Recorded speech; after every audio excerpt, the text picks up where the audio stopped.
The Honduran government has approached us on multiple different levels here in Washington, in Capitol. The government has made it very clear their concern that family members be reunited. The State Department and I, if confirmed as the ambassador in Honduras, will do all I can to help reunite families that have been separated.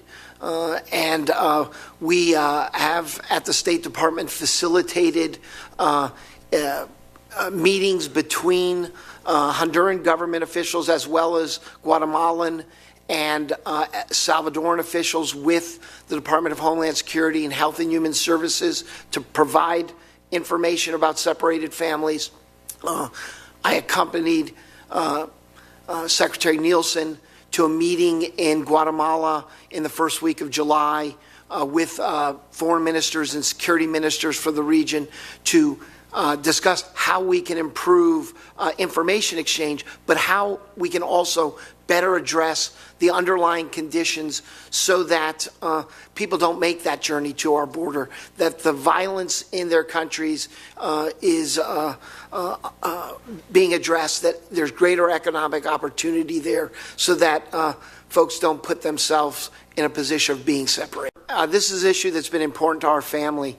My mother was instrumental in establishing one of the first Spanish-speaking drug rehabilitation programs in the state of Connecticut in the late 1960s and early 70s. Thank you.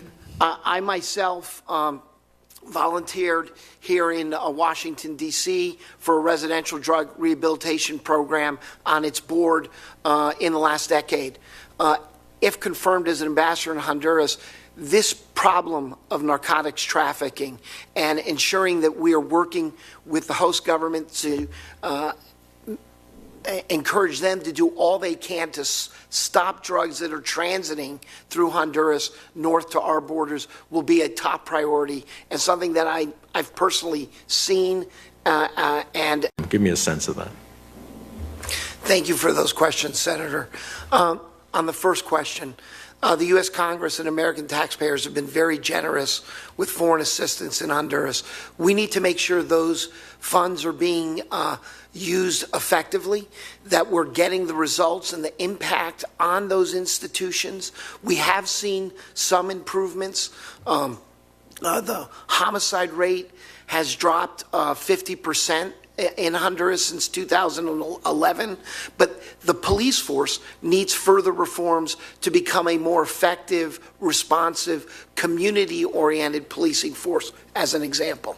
With respect to the American citizen family members that may return with TPS beneficiaries who return to Honduras, as the U.S. ambassador, if confirmed, it will be among my most important priorities, the top priority, to assist American citizens, to ensure that each and every one of them has the American citizen documentation that they will need on return to the country, but for the future.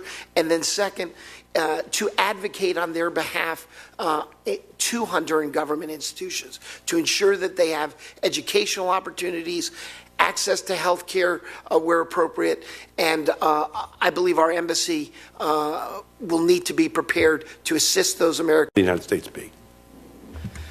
Thank you for that question, Senator. It's a very important issue, the issue of human rights abuses in Venezuela, in Honduras, and in Venezuela, obviously. But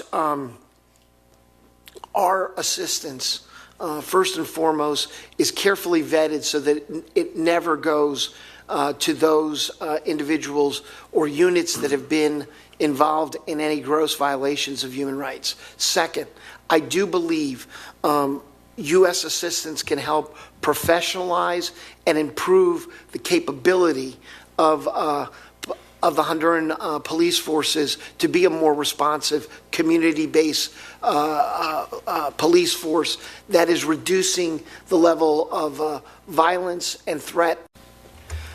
Thank you for the important observation. The U.S. assistance currently does not go to any Honduran military unit engaged in civilian policing. I think we will maintain that posture.